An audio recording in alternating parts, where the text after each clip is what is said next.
So, yeah, perfect. Thank you so much, everyone. Welcome again to another session of Azure Zero to Hero Microsoft Learn. We are happy that we have another expert here with us, and she's going to talk about very interesting topic. And yeah, it's AI again as we continuing talking and sharing related to AI topics and so on. And this one is another session of Azure Zero to Hero that we are going to cover an interesting topic about AI. So let's learn a bit more about Microsoft Learn. So basically, we are part of Microsoft Learn from community to the community.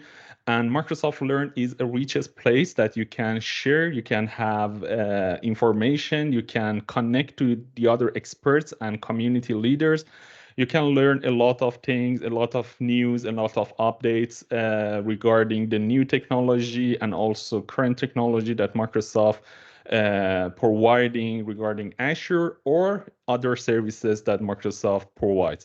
So you can join us in Microsoft Learns, different Microsoft Learns communities, and we are sharing as much as we can. And also we encourage you to be connect with us in our social medias, also Microsoft Learn community rooms.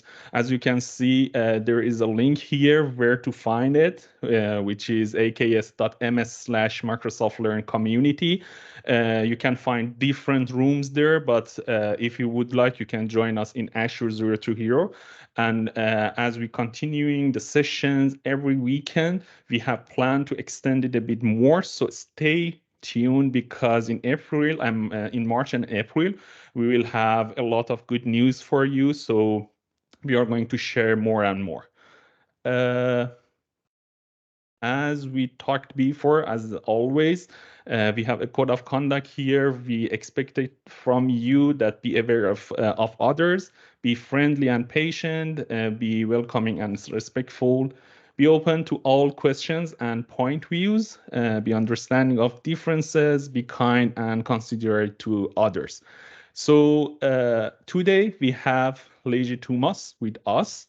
And I'm not going to take too much of this session because we are going to hear a lot of good things. We are going to learn in Microsoft Learn way. So Liji, the stage is yours. Please continue. Thank you, Saib. Thank you, everyone, for taking time out to um, discuss and participate in this session.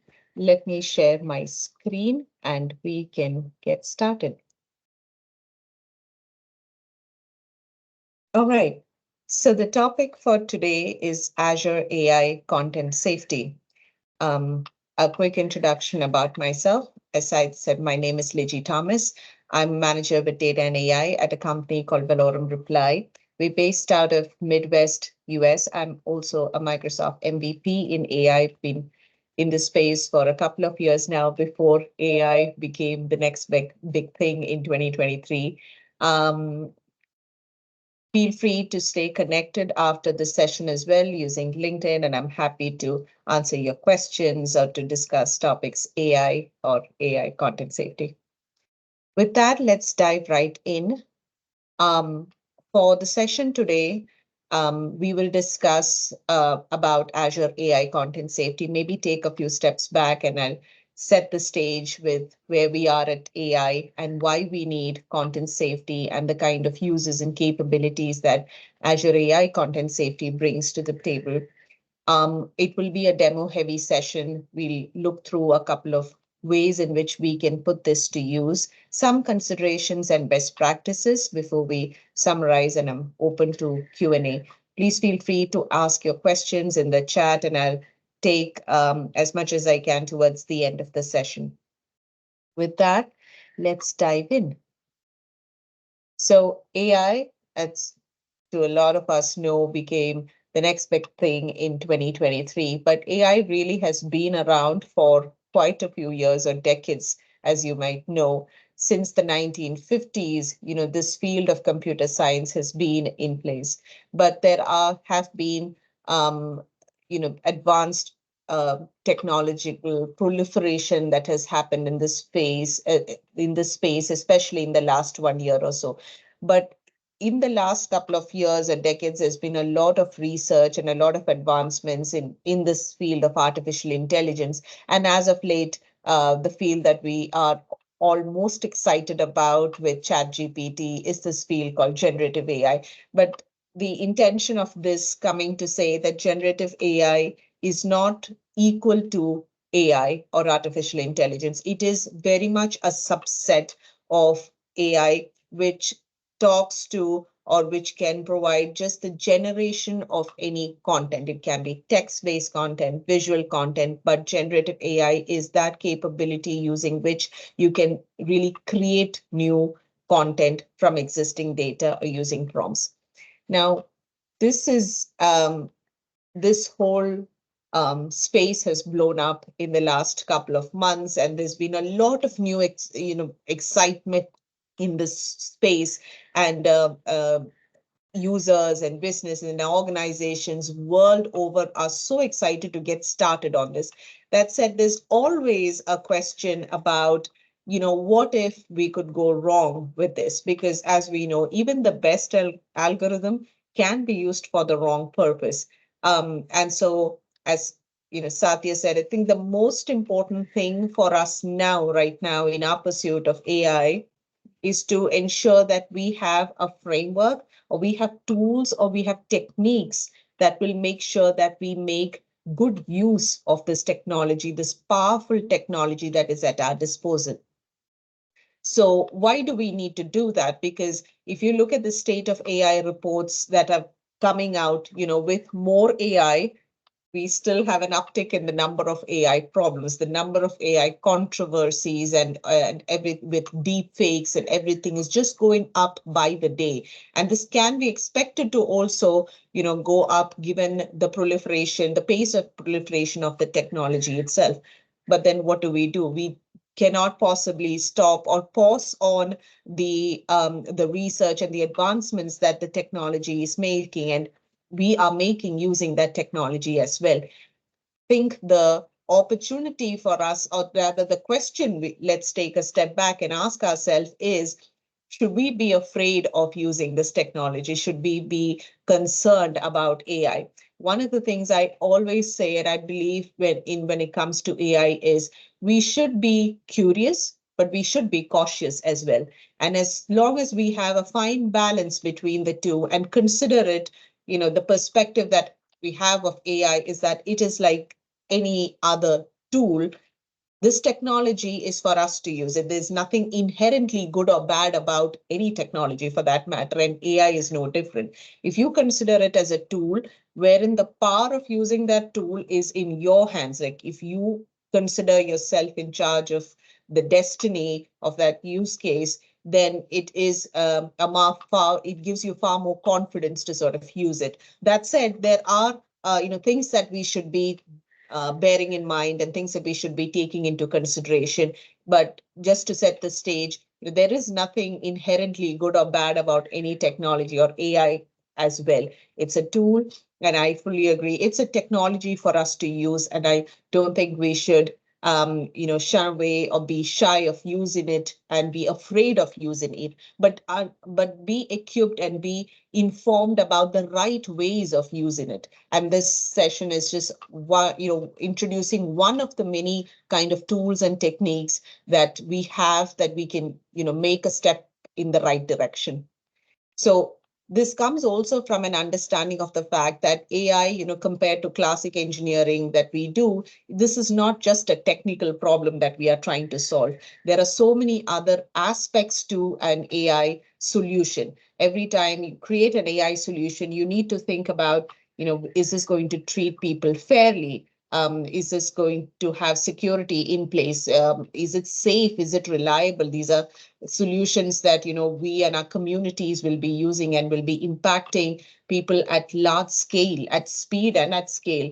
And what about data privacy and things like that? So this is all suffice to say, and some of the major bodies in the world have come together and say this is Not to say that we should not embrace AI, and as excited as we are to do so, we should ensure that we have solid checks and balances in place to ensure that we use the technology for the right in the right manner. So Microsoft has these responsible AI principles or pillars that have been in existence for quite a while right now. And each of these pillars have been intentionally created so that we ask the right questions about the solutions that we are creating and using this in the right way as well. For this particular session, I think the principle that makes most sense is the pillar of reliability and safety. And towards that, we have this particular tool that was created by Microsoft. It's called the Azure AI Content Safety, which we will demonstrate, we will explore, and we will discuss the possibilities with this tool. I think it gives a good ground to start work on creating safe experiences. And this is, though it is backed by AI, it does not necessarily have to be only for AI solutions. The tool can be used to, ensure that there is safety of any digital experiences, as we will see in the demos. So Azure AI Content Safety. With that, let's take a look at what this tool is. Um, you know, Off the bat, what it does is it helps to detect any harmful content in an application or a service. Now, this content can be AI generated content, it could be user generated content, but Azure AI Content Safety is a tool. It's an opportunity that you can use to detect this harmful content. Again, as we will see, the content can be of different forms and fashion. It can be text based content, it can be image based content, and soon you will have even multimodal content. So we'll get to that in a bit. But how do we use this? Like, do we really, really need this technology? And think about it. It could be used in so many different places, like in e-commerce or marketplace or retail places, right? You could, think about moderated forums where, today you'd have to do a lot of manual or human involved moderation. Gaming companies where there's a lot of collaboration that happens on gaming platforms, social media, social messaging platforms, and we don't have to sell the Y for that. Even enterprise companies who put out their product and their service related information out there. How do you ensure that all of that content is really vetted, it's safe for consumption by the users? In the field of education or bank, health care or financial, in any vertical, any organization, I think the highest priority right now with regards to content, all the data that we've ever generated, the users, or now that AI is going to generate at speed and scale, is to ensure that this is safe for consumption, that this is good to put out there and to be used. So there are multiple uses for that. But just on a capability side, again, we will look at this in the demo. There are multiple ways in which we can use this. We can use the Azure Content Safety tool for moderating text-based content. You can easily run tests on text-based content. Same thing, you can do that in images as well. Another important thing that you will see in the demo is how to monitor online activity, and that online activity includes text or images or other online trends, different modalities. Um, so Azure AI Content Safety is based on content safety models that have been created. And these content safety models will detect harmful content in basically these four categories. There might be additional categories that you may be interested in and that will come out in the future. But just for your information, these are the four major categories and under which these models are able to detect those content. So if there is any content that you pass to it, it will be based on the thresholds that you set. It will be able to detect if it falls in the category of hate or sexual or violence or self-harm. Also, when it categorizes this content, it will come back with a severity level of, was it, a low, medium, high, that kind of a severity level. So here, severity levels are more along a scale, and the scales are safe, low, medium, and high. Safe is, so the whole spectrum is between 0 to 7. 0 to 1 is level 0. So that's the severity level of safe. Severity level, the second severity level of 2 to 3 is low, 4 to 5 is medium, and then 6 to 7 is high. And so for each piece of content that you send to the Azure AI Content Safety, you will have classification, and you will also get to see what the severity levels are. So let me show you a demo of how this really works. And what we will take a look at is a tool that anyone can use today. You can go ahead and start looking at it right away. All that you will need is you will need an Azure resource that is created, and I will show you how to create that resource as well. You can use your existing Azure subscription, or you can even use your free Azure subscription with a couple of credits to create this content safety resource. And after that, we will see how that content safety resource can be tied into the content safety studio. The content safety studio is really an online tool. It's a web site where you can go in and you can explore the capabilities of everything that I just said right now before you even start integrating it with your application. So once you have played around with it a bit and you're really happy with how it performs, and you understand the nuances better, you are a lot more confident with taking the specifics and then moving that, integrating that with your specific application or solution. We'll also see that there are code snippets, there are code samples that you can get started with, etc. Now, before I jump into the demo, I do want to say, and this is as much as it is critical for us to have this conversation at this point in history, it you might respect the fact that it is extremely difficult or challenging to demonstrate any safety product without having to talk about and without having to demonstrate the harmful effects of that, or the reasons why we need those safety products. So some of those text-based content or image-based content that we will see in the safety studio, just a fair bit of warning there that it can be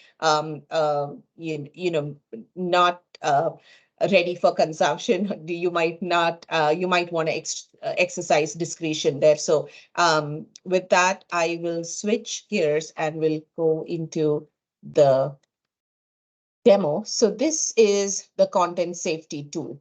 You can browse for this right away. It's at contentsafety.cognitive.azure.com.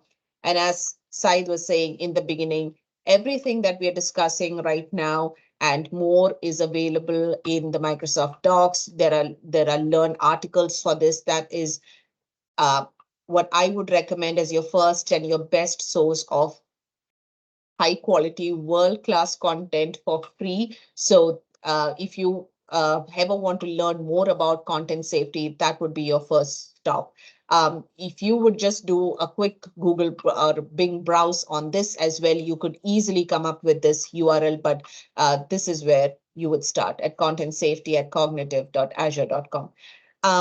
Now, while I'm logged into this website, you'd see that I actually have this connected to my account. So the way I did that is I was able to log in to this, sign into this studio, and that is actually required for you to start exploring or using any of these um, demos here. So before that, what you would need is use your Azure subscription, and you would need to create a content safety resource. So let's say just like you would create any other resource in Azure, you would say content safety. And this is probably going to be the first resource here, Azure AI Content Safety, and click create. And you would be required to provide some details of your resource group, name, pricing tier, so on and so forth, review and create, and your resources ready. So for the sake of time, I've created that and I connected that to my safety studio, which is very, very simple and fairly straightforward. And we have this up and running. So just something for you to bear in mind, that you need to have a safety resource that is created and is connected to the portal before you can start using those demos. And every time you use these demos, that will be using the credits on that resource. So this is the Content Safety Studio. As I said, you have multiple demos in here that you can try out, and we will take a look at a few of this. But below, as I say, here you have documentation, you have additional code samples in GitHub if you want to try a few of that, and all the related documentation. So let's take a look at some of this. For example, moderating text-based content. As you can see here, it starts with an introduction of what this does and what kind of capabilities this has. You will find that there are examples for running a simple test and bulk test. Again, as I said, please excuse the content. That's just the only way we can sort of demonstrate the Azure AI Content Safety tool. And then what we will go ahead and select. Let's try with the safe content here. So as I scroll down, you'll see that this is the piece of content that I want to test against. And here on the right side, you'll see that I can configure the filters. As we discussed, there are 4 categories that the models can help categorize against. Now, if any of this does not make sense to you, like I wouldn't care to detect for violence or self-harm, you can certainly, avoid that from your workflow. But down just for demonstration, so you can see that there are 4 categories, and for each category you get to set the threshold level. So let's say you want to allow for low, even for a low degree of violence, I will just let it pass. Or I'd say my threshold on violence is like really, really high, so I wanted to block that very high violent content. You can do that. And this would be your default settings, but you have full control on how you want to block that.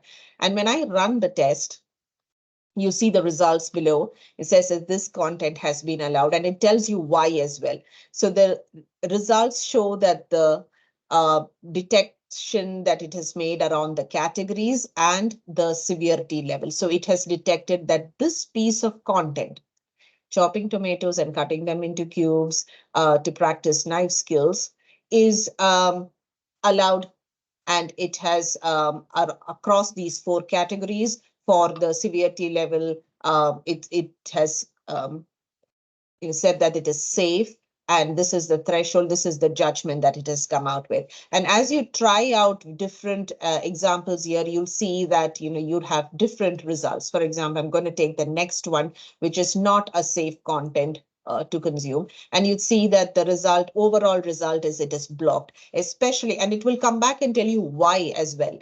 Right. So it gives you that thought process. If it was rejected by a filter in the violence category, and if you drill down further, you'd see that the judgment is blocked because the severity level was not safe, it was medium. So that's what it ascertained it as. And you can experiment. You can even put in your own piece of text here and try it out. Does not have to be one above here, but you'll see that you can have more than one risk categories, you can have multiple languages, you can have misspellings as well, but it will do a fairly good job with detecting the safety content in that, or detecting how safe the content is in that. So you get the idea there. And then one of the things I wanted to show is that in addition to this, right, so if you had your own set of terms that you wanted to consider for what would call block list, again, fully optional. You don't have to do this if your use case does not require it, but just know that you have an option to create a new block list and add that,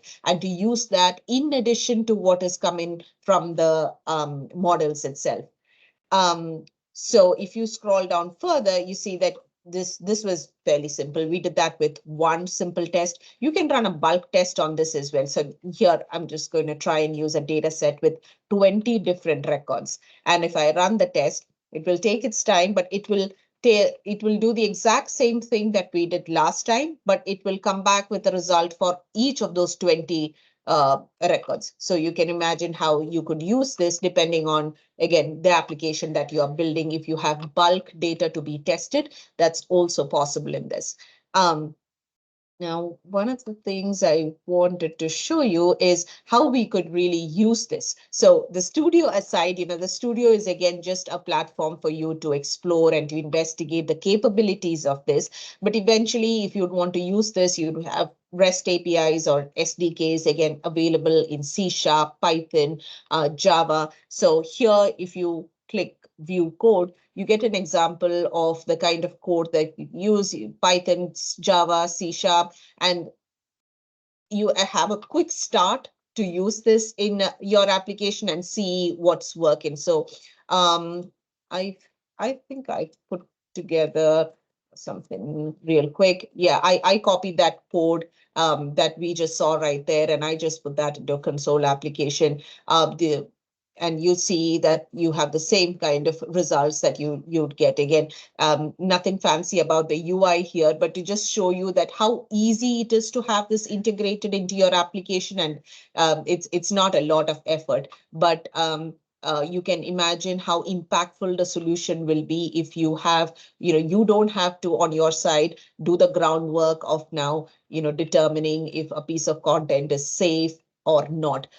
You have advanced AI models that do that for you in the form of content safety APIs and SDKs that you can easily consume and integrate with your application. So I guess that is the crux of the story there. So here again, you can explore other capabilities and read more about the responsible use of AI. But this is generally how the studio would work, and you can we try that just for text-based content. You can do the same for image-based content as well. Again, always use the content that is there, or you can even bring in your own content. You can upload a piece of content and you can try that, and you'll get the same kind of response, like whether the content was allowed or not, what categories it were detected, and what the severity levels were. Again, code is also available for your perusal so that you can start integrating it into your application. The multimodal content is something I believe is on its way. As of now, it is in private preview, but fingers crossed, I'm excited for that, because a lot of the real world content that we are seeing is truly multimodal. It's a combination of text as well as image, combined results. So that would be really, really powerful, I feel. Um, some other interesting use cases for this, jailbreak risk detection. So if you are familiar with the space of generative AI, and you might be familiar with a term called jailbreak.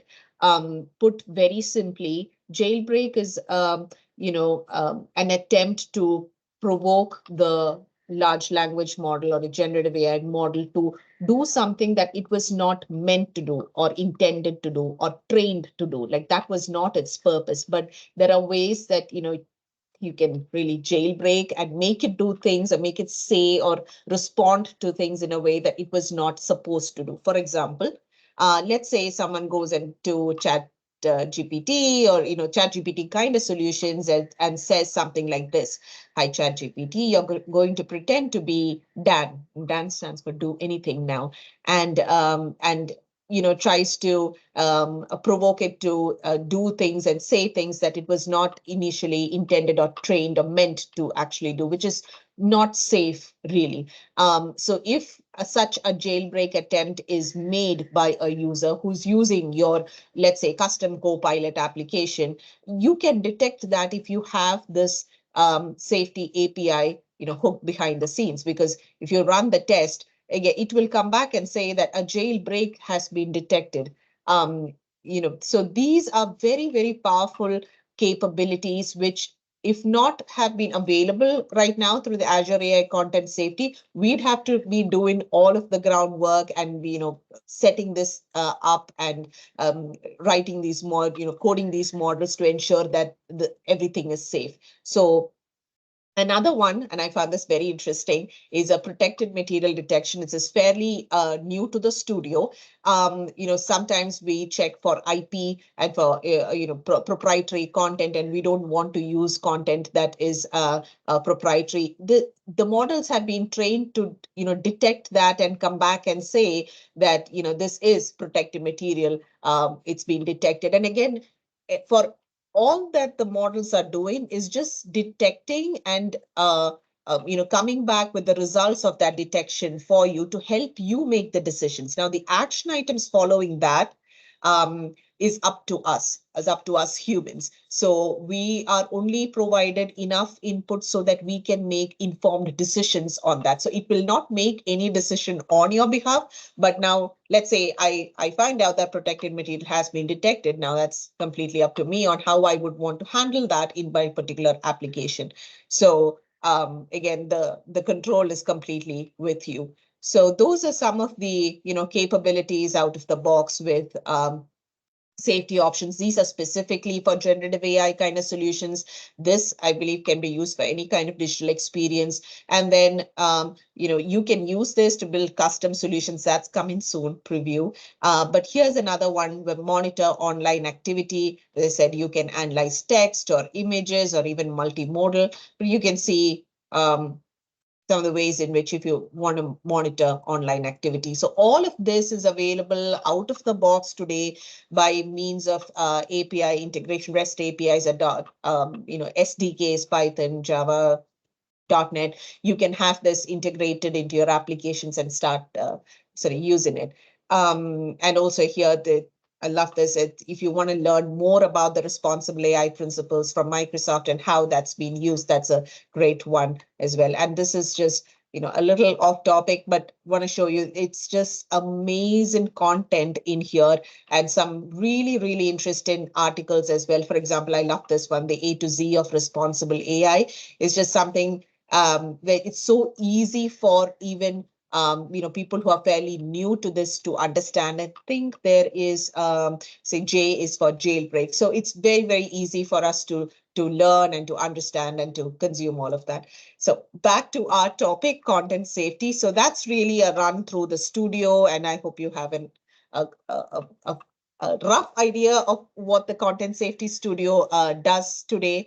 And back to our presentation on closing this out. So a lot of this you've actually seen that, you do have APIs for text detection, image detection, multimodal coming soon. But then you have, before you even want to get to the API, if you need a space where you can explore and just understand or evaluate how all of this is working, I'd say try out the Safety Studio. That would be your first stop. Now, one of the questions I get asked often is about the content moderator versus the content safety. This is because in a couple of years, even we have it right now, we do have a service called Azure Content Moderator from Azure, and we've used that for a lot of our applications as well. Now, the difference between a resource called Azure Content Moderator and the new one, the new kid on the block, Azure AI Content Safety, is as follows. So one, content moderator, this is especially for those of you who use these services and you're wondering, well, that's what the content moderator does, right? Well, the content moderator typically, it takes content, text-based content, and it does a binary classification. Like it comes and says whether it's a yes or no on certain categories. But content safety, as you saw right now, is respects multiple classes, and it also gives severity levels. One. Two, the content safety tool that we saw right now supports multilingual content. We saw that in some demos, so it's not just English, but content moderator is predominantly only supporting English. Okay, again, a content moderator, it works a little differently. It's not based on the advanced AI capability models that content safety has. Content moderator has a built-in term list, and that's you can also have a custom term list like you can have in content safety. But it under the hood, the way the technology works is also quite different. And Most importantly, I think content moderator does not have a studio the way content safety has. And I think that's a huge plus because you can actually see things working and understand the way that it works before you even start integrating.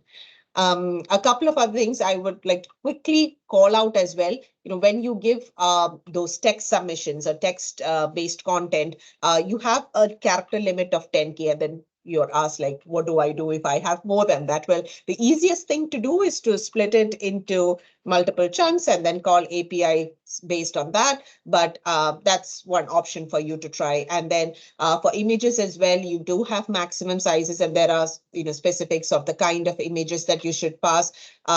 Again, all this suffice to say that this is not a be-all, end-all solution. You should be considering, additional security measures as well, like Entra and managed identity. But just know that you do have all these capabilities, including the capability that you can use this for multiple languages and not just English. Um, Best practices, will say again, as magical as AI might seem, highly recommend to have the human in the loop. Appropriate human oversight is very critical for these systems to ensure that it is being used effectively and responsibly. So yes, the content safety tools and other tools will come back with outputs and come back with results saying that this is what it has seen and has detected. Now, it is important for the human to make a decision based on that and to interpret the system behavior in a right manner so that we can make good decisions there. And it's also good to always have, irrespective of the nature of the application, a feedback mechanism for users to report back on what they are seeing and how they are being affected by these systems. So I think holistically that will help create a good solution, a responsible solution. Also, some of the questions that get typically asked is, great, all the content that we are sending to these APIs, is this content actually being used to train the foundational models, and how is it being used? No, none of this data is being used to train the foundational models, and Azure AI Content Safety is working only, processing only to filter out the content, and the text-based or the image-based content that you submit to those APIs are not being, that data is not being retained in any manner. And same thing here as well. It's not being used to, train or the foundational models. So I think that sums up the whole thing. So we saw a couple of use cases and applications for the content safety tool.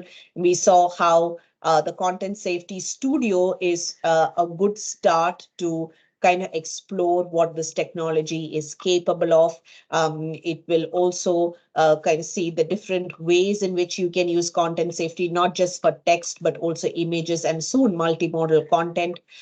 You can see how this can be easily integrated into your application by means of SDKs or REST APIs that you are most comfortable in. So we have support for C#, Java, Python, JavaScript today, and you can see that these capabilities extend also a bit into very niche generative AI kind of applications with jailbreak and risk detection, and then protected material detection. And I'm sure there will be much more capabilities. And as the product matures, you'll have far more capabilities come into the system. So if this is something of interest to you that you find valuable as you create digital experiences for users, think about even just the applications that you've already created that's out there. If there is a mechanism by means of which you can make it even a little more safer and reliable, and hence more ethical and responsible for people to consume, I think this is a huge opportunity for all of us. With that, I will pause to take any questions or any comments or any thoughts that you want, anything and you would like to add additionally. Please feel free to, and I'll look at the chat as well to take any questions. Thank you so much, Liji. It was so interesting topic, to be honest. because from my perspective, nowadays people trying to get into, design, implementing the scenario solutions based on AI. But this topic is one of the critical, fundamental things about AI.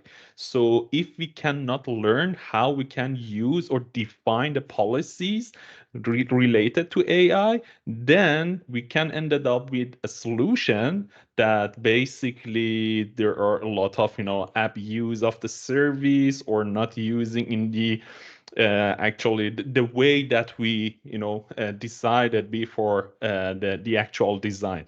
But yeah, it was really interesting. I like that part related to jailbreak. I think there are a lot of use cases related to that one, and I'm really into to check it how I can test different scenarios there. And yeah, was so perfect. Thank you so much about that. Actually, Thank we you. Thank you, have sir. yeah, we have a question which came from Gabriel Cesar, if I'm not mistaken. He said, "Hello, please. What a simple example of good and bad use of the AI tool." I think it's a cool general question, actually. Thank you for asking the question, Gabriel. I'm assuming this is just in general about AI itself and not the content safety tool, I assume. Is that your understanding as well, Saib? Yeah, basically Okay. yes. Well, the a good example is what I want to say, whatever we are going to do with it. I feel like the best example of AI is yet to come, is my belief. There are so many good examples of AI that people are using, especially I like the kind of examples that people use for social impact. Uh, um, Too many to actually put a pick one of my favorites in there. But I think a lot of good examples in the nonprofit sector, the social impact sector, especially that people are using for agriculture and for not just the enterprise and the business scenarios that we see, but a lot of good examples of AI that is being used to even forward the mission. I think ChatGPT is a splendid example of how AI has been quote unquote democratized for the community. As I say, my third grader can relate to it. My mom can relate to it. Every single person I talk to can actually use it. I think ChatGPT, the reason why it has become so popular and so as you say, one of those applications that hit 100 million users in a couple of months is because it was so accessible. At the end of the day, perhaps for the first time, people got access to the technology that they were able to relate to, something that it resonated with them. Like everyone was able to use it for something or the other, just whipping up recipes or traveling, making a travel plan, or helping get your work done better, or whatever that may be. That said, you would agree that ChatGPT can also be used in the wrong ways, in the wrong purpose. Like I probably should not be using that for medical diagnosis. I'm not sure. You should not be using that for for legal reasons. So like I say, it's an extremely impactful and powerful application and tool. But the same app, like you would take any tool in the world, right? Think about tools in your kitchen, in your workshop, in anything. Any tool has got two sides to it. So I wouldn't like send it down, double click on Chat GPT. I took that example. So it's something that everyone I'm sure here knows. And but just think about it, that same tool can be used for good and bad. And it really isn't I want to take the side of technology here. I want to say it's got nothing to do, no blame or no harm on the technology, really, no offense. It's that we should, at some point, we should start taking responsibility for our actions. Like we are really, really in charge. The human is at the center of the experience. The minute we offload that blame, like it wasn't me, it was some algorithm, it was some technology, really that isn't true. If you want to take a step back and think about it, the human is at the center, the human who created the technology and the human who's using the technology as well, right? Poor technology, no blame of it. So I don't know if that answered your question, Gabriel, and Saib, if you want to add anything to that as well. Yeah, was great. And Gabriel says, thank you a lot. Yeah, Of course. perfect answer. Perfect question, actually.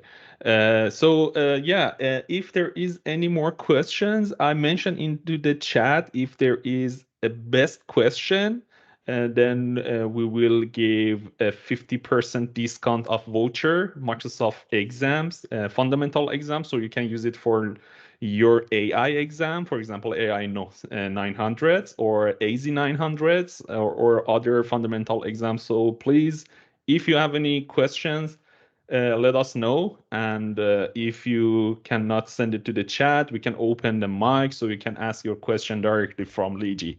So let us know. Is there any questions?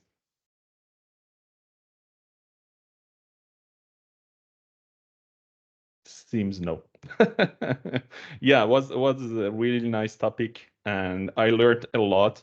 Basically, when we invite experts like you to our sessions, we always learning a new things, and this is the main reason actually we have Microsoft Learn communities and we gathering together to be, part of this sharing system. So it's really great. Perfect. Then I guess we don't have any questions. Since we only have Gabriel who asked the question, I'm going to give him this voucher. So Gabriel, please send your email address to the chat so I can contact you directly. And then yeah, thank you so much, Liji. Thank you, Said, and thank you everyone who took time to attend this session. It's been a pleasure. And congratulations, Gabriel, as well. It's been wonderful to talk to you all. I think I take this very passionately because usually, security, safety is all an afterthought when it comes to the session. Let's build the most exciting thing and then we'll talk about safety and security, which never works. If you work in this field, you'll know you will build a tool that no one can use and no one wants to use as well. Safety should probably be the first thing that we talk about, especially if you're building AI solutions. So I really appreciate everyone taking time to talk about and to discuss it today. And hopefully you found this meaningful and relevant for you. Thank you for Yeah. having me, Said and Mohsen. Nice to meet you all. Take care. Thank you. Thank you so much. People, we recorded this session. You can find this session in our YouTube channel. Please don't forget to follow us in social medias. Thank you, Liji. Thank you, Said. Thank Bye-bye. you. Take care. Bye-bye. Bye. Bye.